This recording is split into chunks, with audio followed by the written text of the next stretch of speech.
You're listening to OWL Radio, a community service of the Low Vision Resource Center, co-sponsored by Texas Public Radio and the San Antonio Express-News.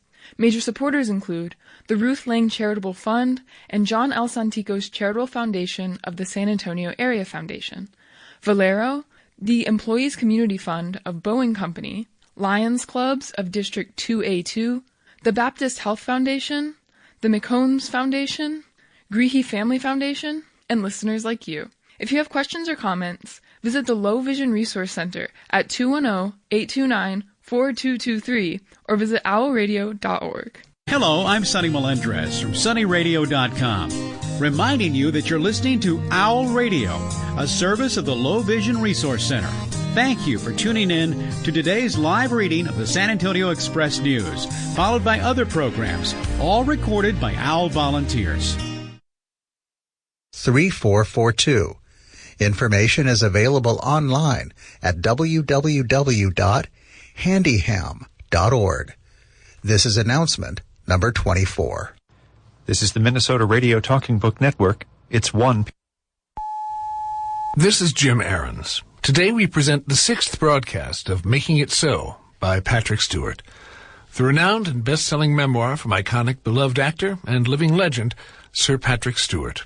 Nonfiction read by Jim Ahrens. As we closed the last broadcast, Patrick Stewart was describing a end-of-term trip he took with his girlfriend, Adrienne, that began with a couple of days at his childhood home of Muirfield in Yorkshire. It went very badly. Continuing with the book. To make up for this, I booked us, on very short notice, a holiday in Spain. While Adrienne had journeyed to England all the way from New Zealand, I had never before left the country. But I stepped out of my background, becoming the first Stewart ever to book a trip through a travel agency, a process I found intimidating and awkward. We had to take a train to London and then another to Folkestone, whereupon we caught a ferry to the French port of Dieppe and then took another train to Paris. In Paris, we hopped on a train to the seaside town of Tarragona, where we spent a week in a small hotel before returning to Bristol for our second year at school.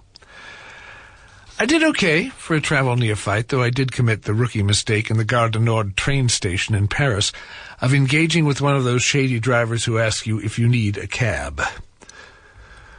We got into the guy's car, and I immediately noticed that there was no meter. I knew at once that we were about to get ripped off, but we had already started moving. Fortunately, Adrienne and I had packed light, our bags in our laps, and we were able to escape from the swindler's vehicle at a red light. I was more embarrassed to be made a fool of in front of Adrienne than anything. We passed some pleasant days at the beach and visited Barcelona, a city with which I immediately fell in love. The only real misfire was our decision to attend a bullfight in Barcelona's Plaza de Toros. Spain and bullfighting were synonymous, so why not? We quickly learned. The proceedings began innocuously enough, with terrific music and the processional entrance of the matadors and their sidekicks, and finally, the arrival of the first bull. He was huge and cast a shadow over the slight figure of the matador. But then, the matador's assistants, the banderilleros, ran at the bull and pierced his body with ornately decorated darts. This was the first queasy moment for Adrienne and me. Clearly the creature was in pain, with blood streaming down his neck and sides. Then the climactic moment of the ritual arrived. The matador held a sword and the edge of a small scarlet cape in one hand. With a series of little hops, he got closer and closer to the bull, who had now lowered his head. But still, the bull tossed his head when he could. There was then a moment when the bull and the man gazed at each other, both totally still. Then the man raised the sword and, taking a couple of quick steps, pushed it deep into the bull's back, almost to the sword's hilt. The crowd roared while Adrienne and I sat silent. The matador stood to one side of the bull, whose head was now almost scraping the sandy ground, his nostrils bleeding. Suddenly his front legs buckled, and he fell to his knees, blood pouring out of his mouth. He staggered a little before landing on his side and going still. The crowd went wild. Adrienne and I sat looking at each other in disbelief. I'll never forget the shock and horror in her eyes. I momentarily stopped breathing. We left. The customary bill is 6 bullfights, and caught a train back to Tarragona. Our second and final year in Bristol included some more explicitly pre-professional education, including one-off classes on basic makeup and wigs. I had a head start, pardon the pun, in the wig department, but as far as makeup went, I had a lot to learn. The most useful lesson was in how to apply a base. At the time, Leichner was the leading manufacturer of stage makeup. If you were a white actor who was not playing an older person or some kind of fantastical character, all you needed was one Leichner No. 9 stick and one No. 5 stick. The No. 9 was a reddish-brown color, while the No. 5 was a creamy pink. You applied streaks of both all over your face, and in my case, all over my pate, and blended them together to create a smooth tone. This was the received makeup protocol because the heavy primitive lighting of that area washed out most of the reddish-brown, allegedly resulting in the appearance of natural, unmade-up skin. As lighting and makeup improved, the 5 and 9 look, as it was known in the business, went out of fashion, except among old-timers who persisted in wearing it out of force of habit. I was far from an old-timer, but young habits indeed die hard. During an early technical rehearsal of my first play with the Royal Shakespeare Company, almost a decade after my time in Bristol, Director Peter Hall yelled out from behind the production desk, "Patrick Stewart, what the hell have you got on your face?" I probably blushed, though my makeup was so heavy it would have been hard to tell. Nothing, Peter," I called back. This prompted gales of laughter and this rejoinder from Mr. Hall. "Then fuck off and wash that dreadful nothing before I see you again." Lesson learned. Goodbye, Leichner 5 and 9. Recently I found, stuffed into a bottom drawer, my old makeup box from this era.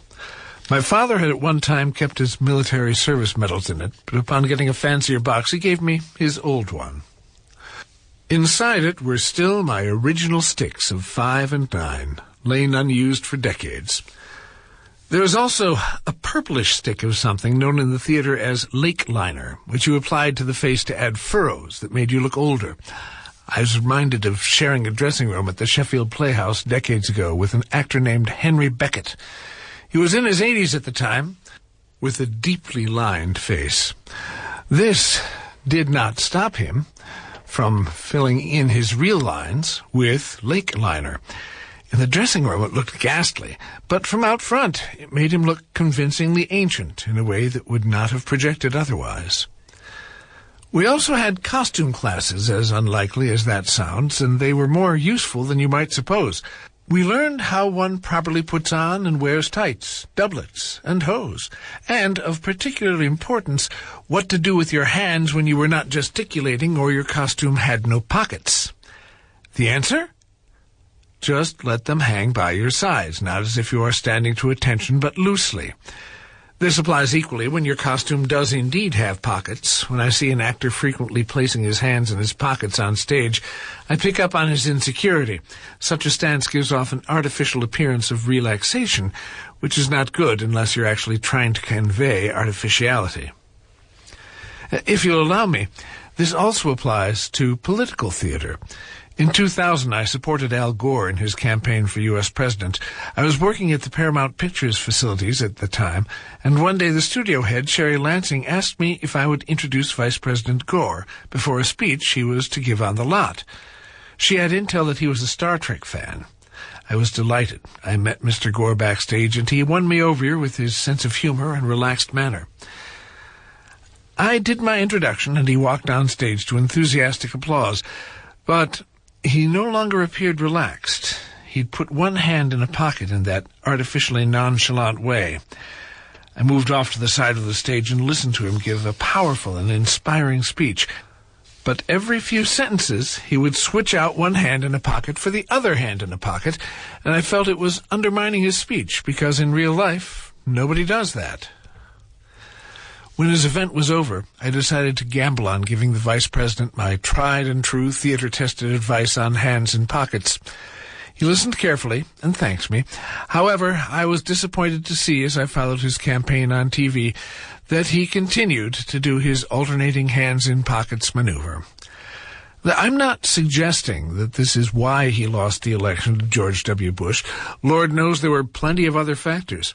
But a few years later, at another event in New York, I attended an environmental charity event at the American Museum of Natural History, at which he was to speak.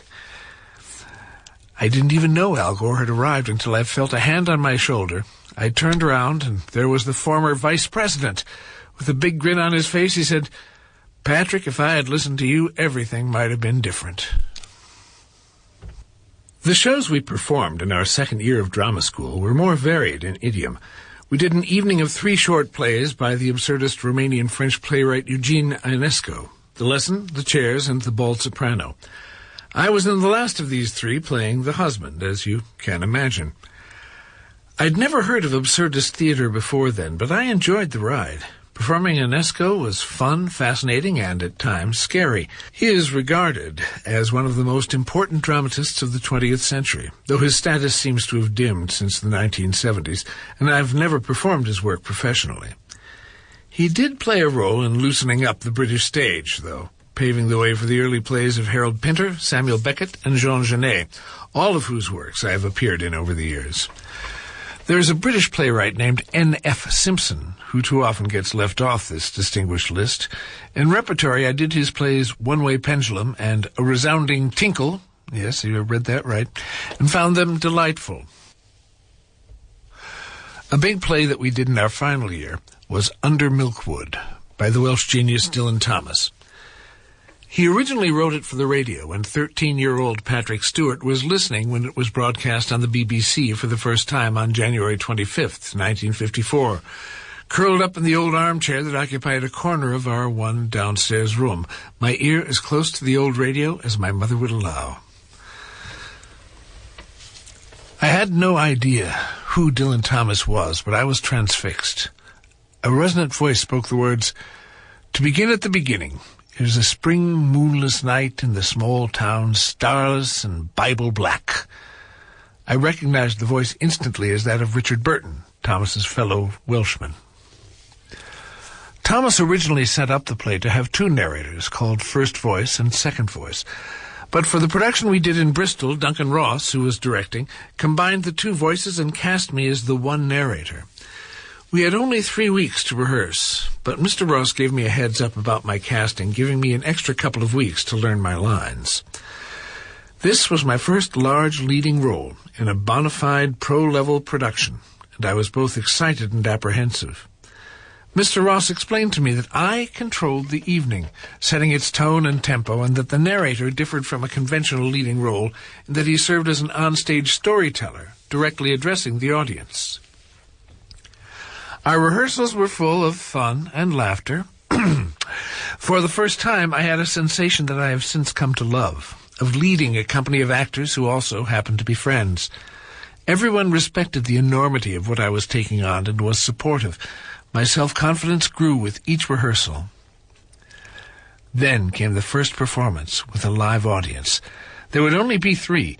By design, I kept myself apart from the other actors in order to be focused and ready. The lights went to blackout, and I stepped onto the stage, quietly heading for my lightly glowing mark in the very center. I hit it, and a narrow spotlight came on, illuminating only my head. I took a breath to speak the first line. This was the moment. But my mouth wouldn't open. It simply refused to. A moment of panic began to swell in my chest, but some greater force overpowered it, parted my lips, and I got out the first 2 words. To begin. After a tiny pause, I spoke the remainder of the phrase. At the beginning. My heart rate slowed, and then I found myself speaking calmly, gently, as if there were only one person in the audience. As it happened, the face I keyed in on, in the center of the first row, was that of Daphne Hurd, my teacher. She looked right back at me and smiled. That was all I needed, and I was away. In what seemed like a matter of minutes, I was speaking the play's final words. The suddenly wind-shaken wood springs awake for the second dark time this one spring day. Here is the oddest thing. As we gathered for the curtain call, all I could think of was, I want to do it all again now.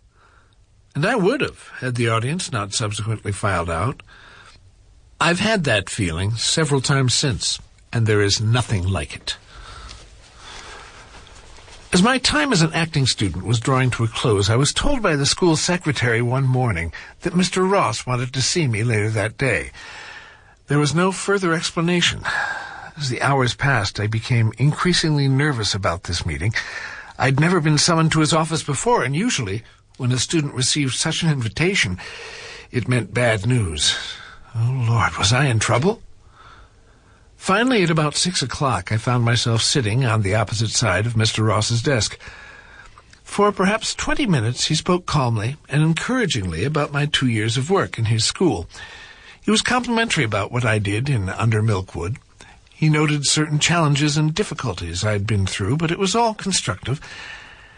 And then there came a moment when he paused for a few seconds and rubbed his hands rather violently through his thinning ginger hair, a gesture that I knew heralded something complicated or awkward was about to come up. "Patrick," he said, "you will never achieve success, oh God, no, by insuring against failure." Well, it began badly, but it ended okay. The final 4 words redeemed the first 6. But if I'm being honest, it took many years for the complex wisdom behind those 10 words to take root. Mr. Ross was not only saying that I should not be concerned about failure, which was something I was overly concerned with for far too long a time, but also that I should replace this concern with courage, with boldness, with ambition, with fearlessness. He recognized my talent, but he sensed in me a tentativeness that was holding me back. I believe now that Mr. Ross's advice to me that day was the best I've ever received. It took me until early middle age to find the determination for fully immersing myself in the counsel I had been given. I'm not saying that I wasted the intervening years, because they were full of creative adventure. But I know that I missed out on a lot of joy and creative opportunity by thinking too much about failure. Now, however, Mr. Ross's wisdom has been fully absorbed into my work and life. I will reveal a secret I've withheld until now. Every time I'm about to make a first entrance in a play, or the camera's about to roll on an important scene, I say to myself out loud, but very softly, I don't give a damn. Of course, I do give a damn, but uttering that statement aloud releases me, and I can walk on stage or cross in front of the camera with confidence, naked and unafraid. Thank you, Duncan Ross. When I give a talk to a group of acting students, I'm invariably asked if there is just one piece of advice I can impart. I always say yes, and offer an abbreviated version of Mr. Ross's advice to me. Be fearless. At the Vic School, the 2-year program culminated in what were called the final shows. They were a big deal because the Bristol Old Vic Company, the professional entity, loaned us their gorgeous Theatre Royal in King Street for the 3 days we performed these shows. What's more, the school sent out invitations to important agents, managers, theatre directors, and producers. Also, once the shows were cast, each student could, if he or she felt comfortable with it, send his or her own invitations to directors and agents. Even though we were 100 miles from London, our school had developed an excellent reputation for producing talent. My buddy Byron Blessed, for example, was already on his way. Right out of school a year earlier, he'd landed a position as an actor and assistant stage manager at the Nottingham Playhouse, which at the time was possibly the leading repertory theatre in the UK. I visited him there his first year, and he gave me a very colourful, if not lurid, account of his time as a grown-up, red-blooded acting professional in a rep theatre. I was envious, believing that I would never reach such heights. In a short time, Brian was a TV star, one of the leads in a new police procedural series, Z Cars, that ran for over 60